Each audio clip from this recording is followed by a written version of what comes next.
They say this city never sleeps. They're right. It just lies awake in the dark, humming like a dying machine. Look at it, all neon and chrome. A steel and glass cage filled with ghosts. Everyone's connected. Everyone's online, but nobody's really here. They just shuffle along, their faces lit by the cold glow of their screens, lost in a digital haze. My name is Jack Morrow. I used to be a journalist.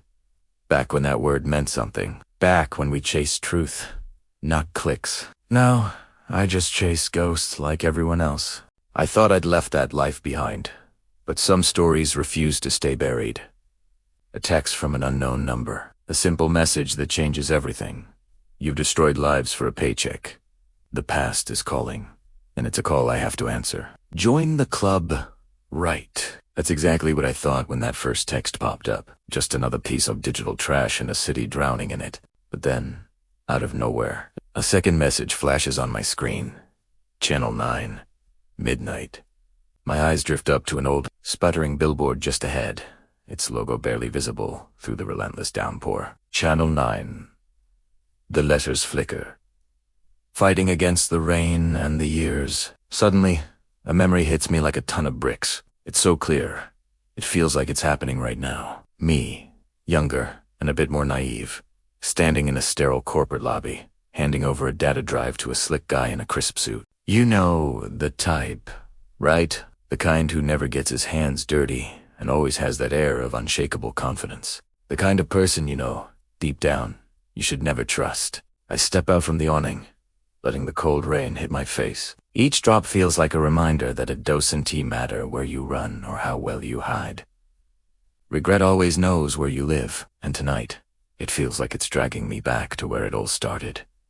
Do you ever feel like that? Like your own past is a physical place, and it's pulling you back, whether you want to go or not. Primera ha de to go. Y neo-italiano. The rain soaked through my coat as I walked the deserted streets towards the old broadcast district. The Channel 9 building stood like a tombstone, its sign rusted, the windows dark and empty. My footsteps echoed down the main hallway, stirring up dust and ghosts.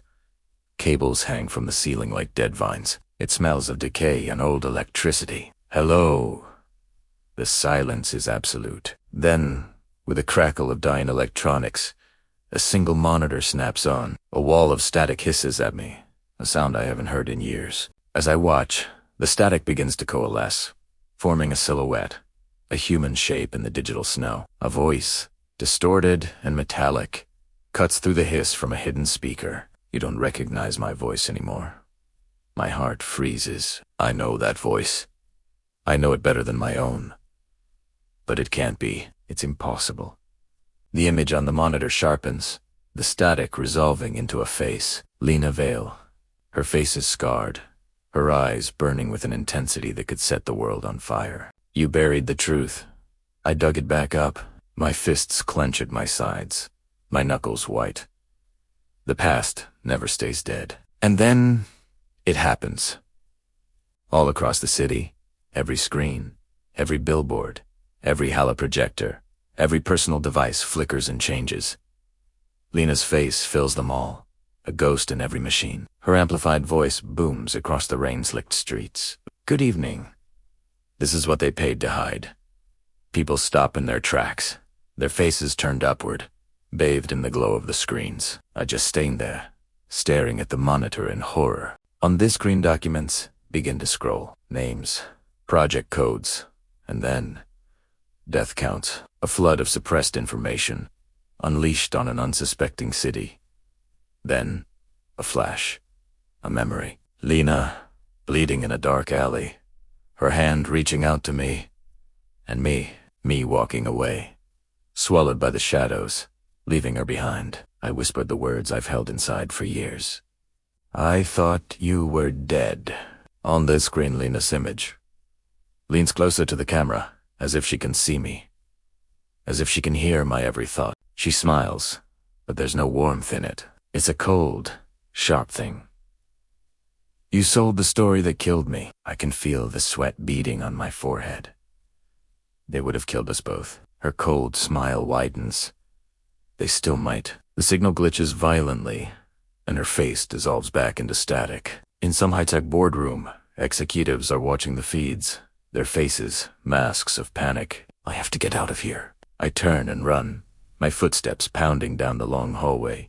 I'm almost at the exit when I trip on a loose cable, sprawling onto the grimy floor. My phone skitters out of my hand, its screen lighting up the darkness. Incoming Kalina. I crawl over, my hands shaking as I answer it. What do you want? Her voice comes through the phone, calm and clear. I want you to finish the story. I shake my head, even though she can't see me. They won't let it air. They'll shut it all down. They'll bury it again. I hear a smirk in her voice. And on the city screens, a new image appears. An old article. A faded picture. And a violin. My byline. The doors burst open at the end of the hall, and armored police pour in, their weapons raised. I scramble behind a bank of old equipment, my heart hammering against my ribs. Lena's voice is still in my ear. A calm center in the chaos. You still have a choice, Jack. My fingers grip the phone tightly. A choice. A cascade of images flashes through my mind. Me and Lena, years ago, laughing in a sunlit newsroom, full of fire and ideals. Macy to think. My hand trembling, just before I handed over the evidence that sealed her fate. I'm bought my silence. The police are closing in, shouting commands I can't understand, but I'm not listening to them. I'm listening to her. I stand up. Slowly, I walk out from behind the equipment, my hands raised. The police hesitate. Surprised, I look right into the lens of a body cam, knowing the feed is going somewhere important. The signal cuts to black. The interrogation room is cold. A detective leans in, his face tired. Why now? Why, after all these years? You look at him and the answer is simple. Because someone remembered. Somewhere in a hidden safe house. Lena watches the news reports. Whistleblower confesses.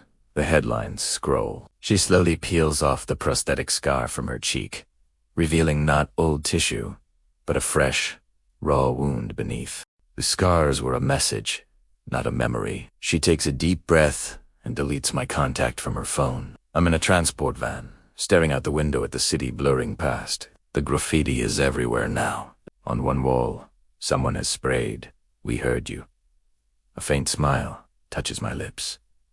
Truth travels slow, but it travels. In a secret boardroom, the executives are furious. "Clean it up," one of them barks. But as he speaks, one of their screens flickers. Lena's logo appears. A stylized, static burst. And then a message floods their private network, and the underground networks, and 1,000 other hidden places. This was just the first signal. Files are being shared, peer-to-peer, faster than they can be deleted. Anonymous emails flood Lena's encrypted inbox.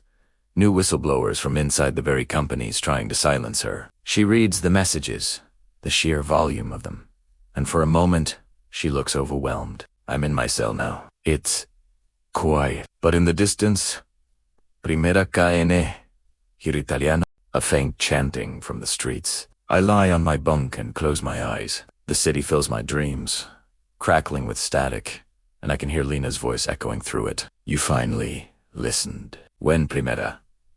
Wake-up morning light is filtering through the high window. Someone slipped a newspaper under my door. Headline: Corruption probe expands. In a different city, miles away, Lena blends into a morning crowd. She's anonymous again. A billboard she passes flickers briefly, a flash of static. Only she notices. She smiles. I have a notebook now. I write down everything I remember, everything I buried. The first words on the first page are simple. The truth is louder than fear. The city is waking up to a new day. Down on the streets, people are talking. The noise never stops.